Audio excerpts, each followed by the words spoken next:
Shalom everybody from Israel. My name is Barry Segal and this is the VFI News. Well, the Houthis in Yemen and several Hamas big shots got a taste of their own medicine this past week, and they didn't like it one bit. The regime in Iran has also been hit hard this past week with new sanctions by the E3 European powers. And the regime is on the verge of collapse, although it's been there on the verge for a very long time and still somehow manages to hang on. All this past week, the IDF recovered the remains of 2 hostages who were kidnapped on October 7, 2023. All that and much more is just ahead on this week's edition of VFI News from Israel.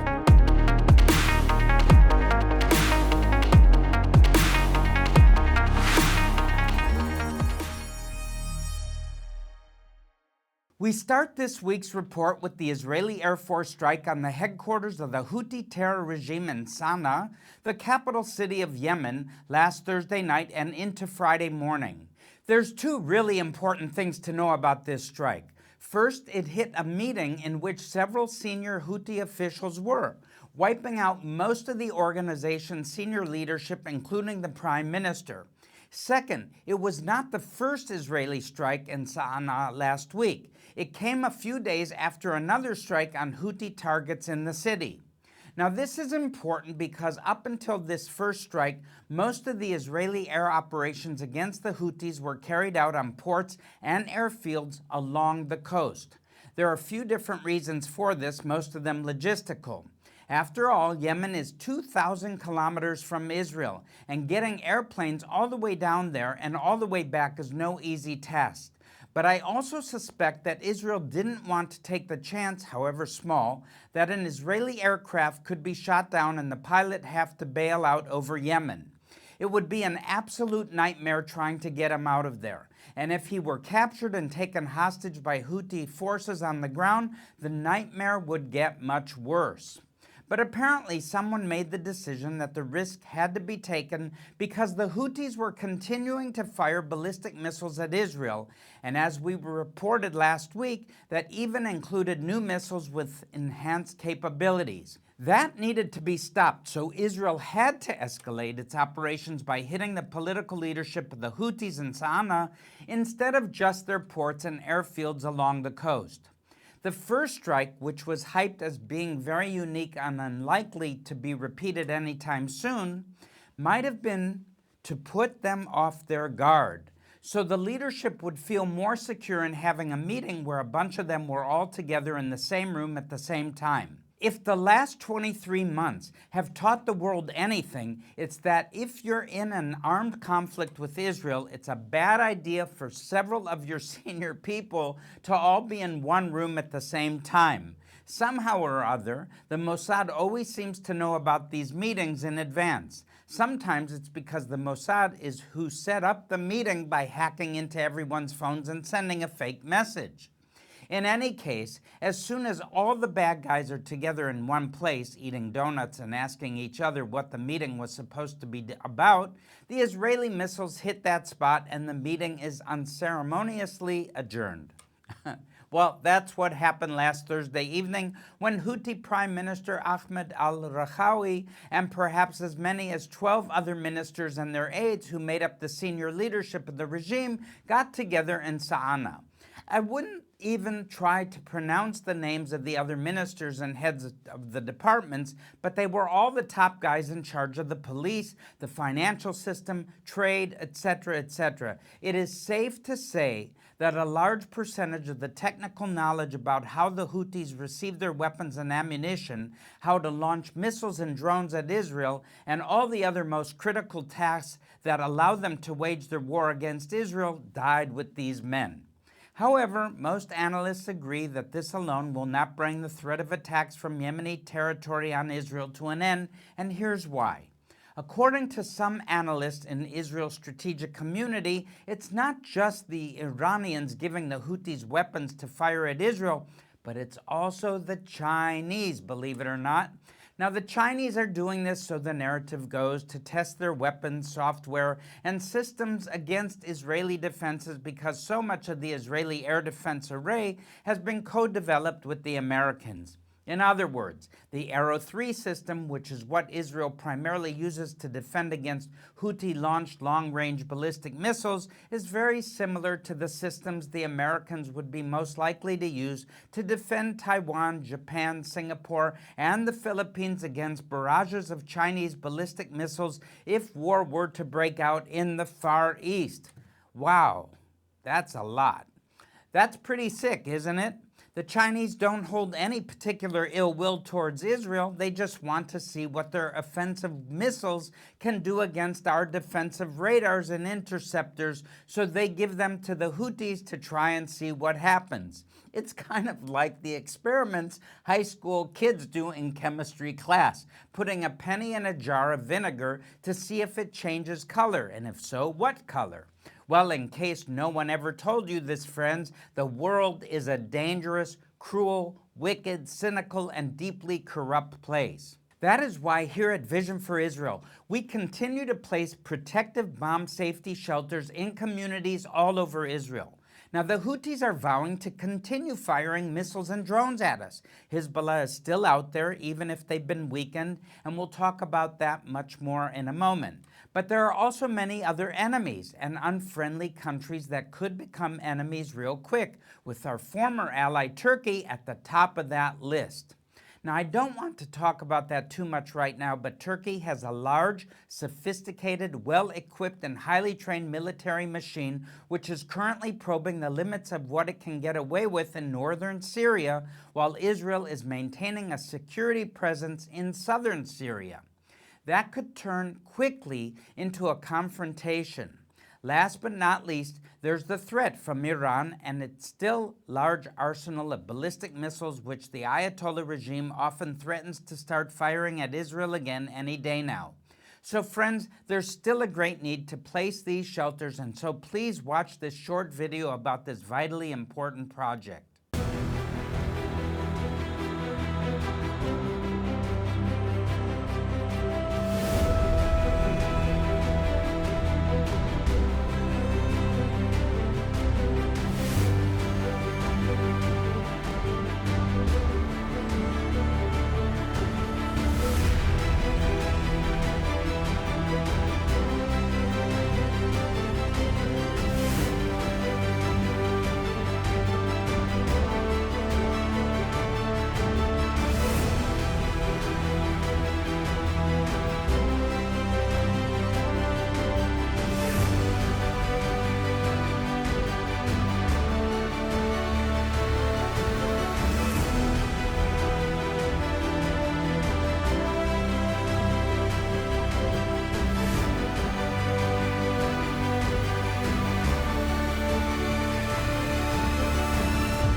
Vision for Israel has been installing bomb safety shelters since actually around the fall of 2021. During that year, there was a barrage of rockets that came into southern Israel, particularly by the terrorist group known as Hamas, and Israel had to find a way further in order to protect its citizens, its residents across the southern part of Israel. And so we sprung into action. We felt like this was a project that we had a personal invitation to fulfill. And it's important because when these projectiles, these missiles, these rockets, whatever that is that's thrown at Israel by its enemies, there is not only the potential for somebody being killed instantly, but also there's tremendous collateral damage and people that get wounded even from shrapnel. And so if you place a safety shelter at a bus stop, or in front of a high school or community center or a kindergarten or any kind of facility that's publicly accessible, the people can run into these shelters. The children can run and find safety in them and be protected from a rocket that lands and shrapnel is scattered, which could be mortally wounding people. So it gives not only a physical protection of security, but also an emotional sense of security that You know, having a shelter that you can run to in the street, outside of a store, somewhere publicly accessible, not just in someone's home, but out in the open, gives a sense of security. And I always believe that it's important for us to refer to Scripture. And Psalm 91, the whole chapter talks about God providing us a shelter. And we have seen amazing deliverances from enemy rockets as a result. And now we've installed over 400 shelters across the southern and northern borders of Israel. And they weigh 30,000 kilos each, or that's 30 tons. And it's a lot of weight on rebar and concrete that's been specially mixed, and also with a special metal ramp that allows physically impaired people to be able to come up in a walker or a wheelchair on a moment's notice. In many of these areas, residents don't have any longer than between 5 seconds to maximum 45 seconds to get into a shelter to be protected. Welcome back, everyone. Now, I want to continue with this story about the Israeli strike on the Houthi leadership in Yemen, because it actually made a lot of waves in the Arab language media, especially in Saudi Arabia, which fought its own war with the Houthis in the 2010s. The commentary on the Israeli attack in all these media outlets was very positive, and this bodes well for the ongoing discussions, which you almost never hear about, regarding the possible entry of Saudi Arabia into the Abraham Accords. I wish I had more to tell you about that, but for now, that's all the news that's fit to print on that topic. However, there's one more aspect to this story that needs to be told. Following the Israeli strikes, what's left of the Houthi leadership predictably started breathing fire, making threats against Israel and saying they were going to keep shooting at us. That's all fine and good, but they also did something else that's extra special nasty. They sent some of their thugs to the facilities where the World Food Program and UNICEF were distributing aid to the long-suffering civilian population of Yemen and took 10 of their workers hostage. Now, the Houthis only very grudgingly allow these organizations to operate in Yemen, often accusing them of spying for the United States and Israel. Now they've escalated that and are actually taking their workers hostage as a way of getting back at Israel for taking effective military action against them. Remember what I said about how this world is dangerous, evil, and full of wickedness? You should never forget that for one moment. And I ask you to join me in praying for these people who have been taken hostage in Yemen.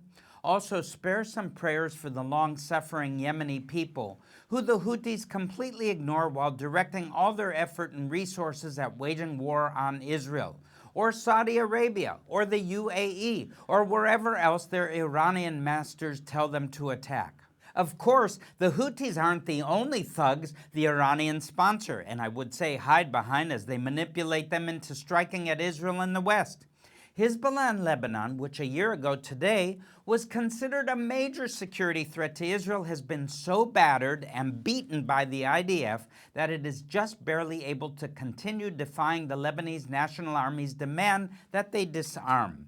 However, this last week, Hezbollah got a reminder that if they don't hand their heavy weapons over to the LNA will simply step aside and allow the Israeli Air Force to blast those weapons to smithereens.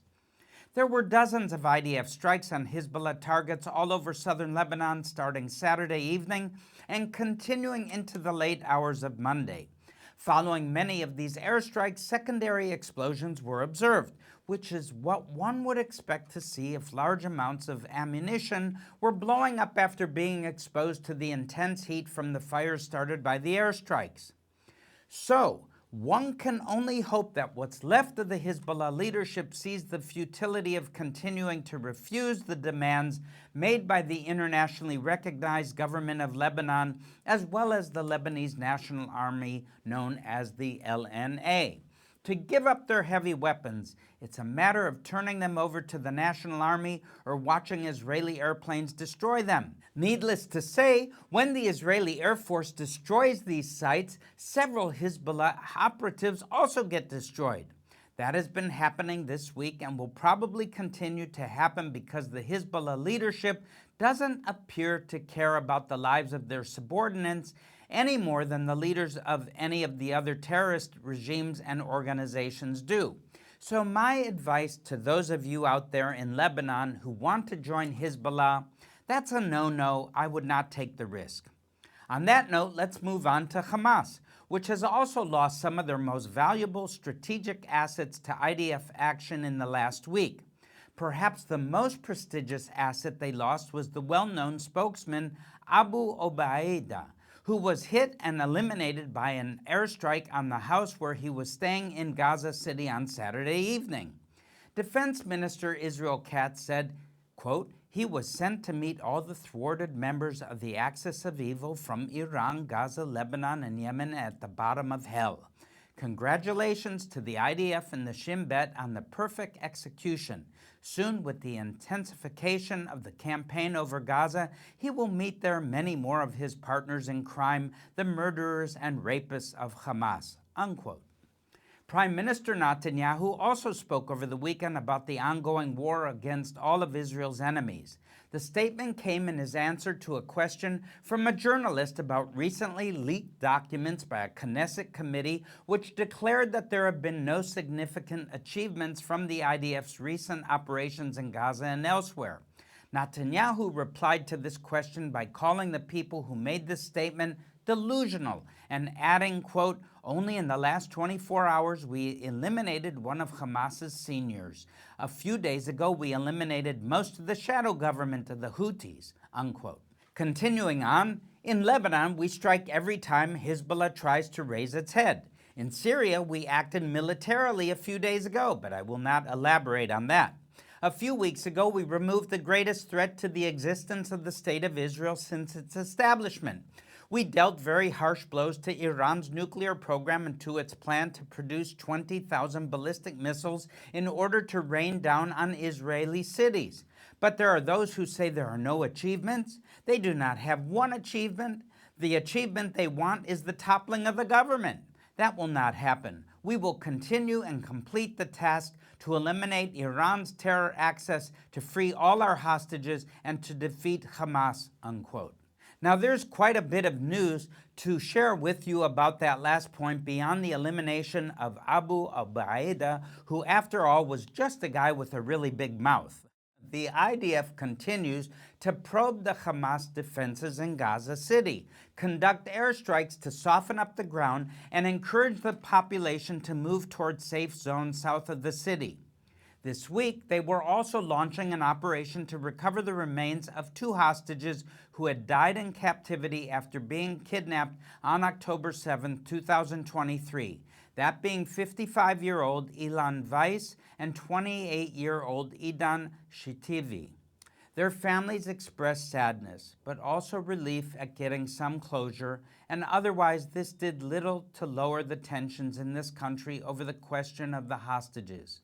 There are now 48 unaccounted for, and there is a deal that Hamas has reportedly already agreed to that would see 10 living hostages released, along with the remains of 18 others, in exchange for a 60-day ceasefire guaranteed by the Americans, during which negotiations for a more permanent ceasefire would continue.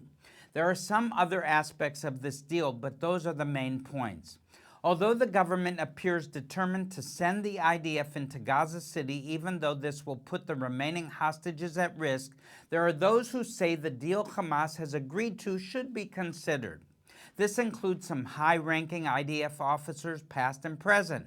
In any case, there are still many steps that will need to be taken before the plans to take Gaza City can be fully implemented, and if Hamas agrees to a release of all the remaining hostages before the final steps are taken, the operation could still be avoided. But the clock is ticking. Tick-tock, tick-tock.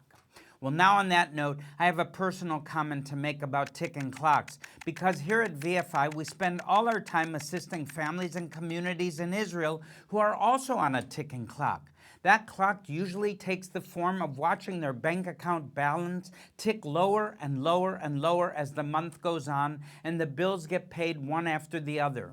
For far too many families, the balance ticks all the way down to zero long before the last bill is paid and long before the next month's salary comes in. That's why we have many assistance programs to help bridge those gaps. So please watch this short video about how you can help with these projects at Vision for Israel.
We all know that since October 7th, 2023, Israel has faced really tremendous challenges, not only because of the death and destruction that happened along the southern border of Israel in many of our communities, but also across the northern border, to where at one point we had over 100,000 Israeli residents and citizens, both Jews and Arabs alike, who had to evacuate their homes. So it's been a very multi-layered challenge in order to meet the needs of the people of Israel.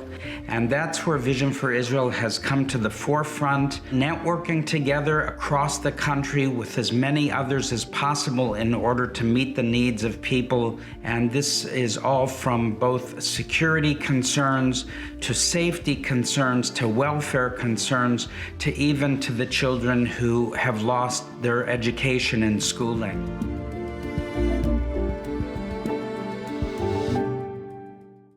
Welcome back now. This last week, IDF commandos in helicopters landed in a former Assad regime military base near Damascus, arresting dozens of weapons smugglers and confiscating large stocks of illicit weapons and ammunition. This was done despite, or perhaps because of the ongoing talks with the al-Jolani regime. And although al-Jolani continues to condemn Israel every time the IDF goes in and takes care of some business in Syrian territory, you really get the impression that he's not actually very upset about it.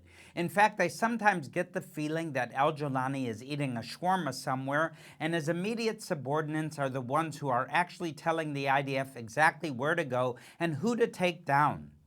It's very similar to what we see happening in Lebanon, where I am almost certain the National Army is telling the Israeli Air Force where all of Hezbollah's stuff is so the IDF can destroy it.